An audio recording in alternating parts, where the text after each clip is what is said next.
আসসালামু আলাইকুম। বিদেশের বাড়িতে সবথেকে খারাপ কোন এলাকার মানুষ বা কোন জেলার মানুষ আশা করি আপনারা সবাই জানেন।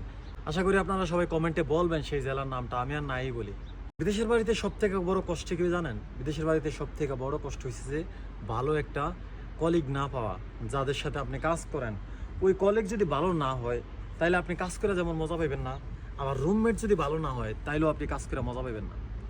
এখন অনেকে আছে, যেমন আপনি একটা কোম্পানিতে কাজ করেন, ওই কোম্পানিতে দীর্ঘদিন আপনি কাজ করতেছেন, কাজ করে কোম্পানির সার্ভিস দিতেছেন, কোম্পানির জন্য নিজের যতটুকু পরিশ্রম করা দরকার ওই পরিশ্রম দিতেছেন, ডেডিকেশন দিতেছেন, কিন্তু দিন শেষে কী হয়, কারা সেই দামটা পায় জানেন?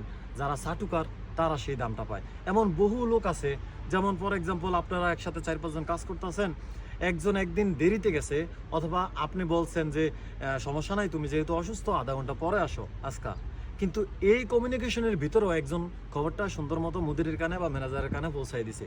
কে সে? কারণ এগুলা করার পরে তার কাছে একটা আনন্দ ফিল হয় এবং মুদিরে তার কাছ থেকে যত ধরনের তথ্য আছে সব কিছু নেয় এবং সেটা ভাবে চলে আসে। মুদিরের খুব কাছের মানুষ হয়ে যায় পা ছাড়তে ছাড়তে। তারপরে দেখা গেছে যে আপনার কোনো একটা সমস্যা হয়েছে, যে সবাই মিলে কমিউনিকেশন করছেন যে না, এটা যেহেতু সমস্যা হয়ে গেছে এটা মিটমাট করে দেওয়ার দরকার নিজেদের ভিতরে, তখনও দেখবেন যে কোম্পানির ভিতরে একজন ব্যক্তি সুন্দর মতো মুদিরের কানে লাগিয়ে দিছে, বা যে আছে ব্রাঞ্চ ম্যানেজার তার কানে লাগাই দিছে যে এরকম এরকম কাহিনী, আমি যে বলছি তুই বলিস না। এটা কিন্তু আপনারা সবাই জানেন যে কে বলছে বা কিরকম বলছে।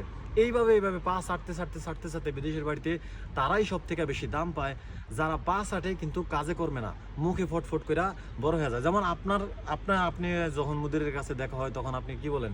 আপনার কাজের কথার বাইরে স্যার আপনি কিন্তু কোনো কথা বলেন না। কিন্তু ওই লোকের যদি সাথে দেখা হয় যদি মুদিরের সাথে, তাহলে সে কিন্তু কাজের বাহিরেও বহু ধরনের কথাবার্তা অ্যাড দোষ মানেই সে বুঝাইতেই চায় যে সে সারা কোম্পানি চলবই না, সেই কোম্পানিতে একমাত্র কাজ করে আর বাকি সবাই সে ঘাস কাটে এরকম। আর যদি ভাই ডিউটি করার পরে যদি রুমে আসেন, যদি রুমমেট আবার ভালো না পড়ে, তাইলে জাহান্নাম। মানে বিদেশের বাড়িতে সব থেকে বড় কষ্ট, মানুষ কেন মন টিকে না বিদেশের বাড়িতে?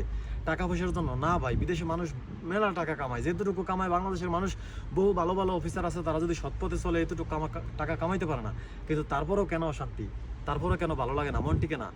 কারণ ভাই সব কিছুই ঠিক আছে, মন না টিকার দুইটা কারণ। সব থেকে বড় কারণ হচ্ছে ফ্যামিলি সাইডে আসছে আমরা এই জায়গায়, আর দ্বিতীয় কারণ হচ্ছে আপনার সাথে যারা চলে তারা যদি ভালো না হয়, তারা যদি আপনার জীবন জাহান্নাম বানায় দেয়, তখন আর মন টিকে না। যেমন রুমের ভিতরে গেছেন, মানে আপনি ছাড়া সব ফেরেস্তা, অথবা দু একজন আছে যে সবাই ওই দু একজন ফেরেস্তা, শুধুমাত্র আপনারা 2-4 জন বাদে।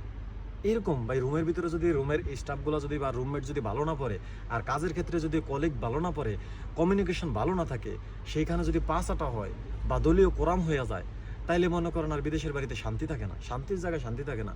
দেখা গেছে আপনারা সবাই মিলে একটা সিদ্ধান্ত নিয়েছেন, সুন্দর মতো সেই সিদ্ধান্ত ফাঁস হইয়া আপনার উপরে পর্যন্ত চলে গেছে। হ্যাঁ, এরকম কাহিনী, কারণ ওই ব্যক্তির ভালো হইতেইব। আর এটা মানে ম্যাক্সিমামই দুই একটা জেলা, ম্যাক্সিমামই একটা বেশি জেলা বেশি করে। আশা করি আপনাদের সাথেও করছে, আপনারা জানাইবেন যে কোন জেলাটা আপনাদের সাথে এইসব কাজ করছে, কোন জেলার মানুষগুলো সব থেকে বেশি হারামজাদা।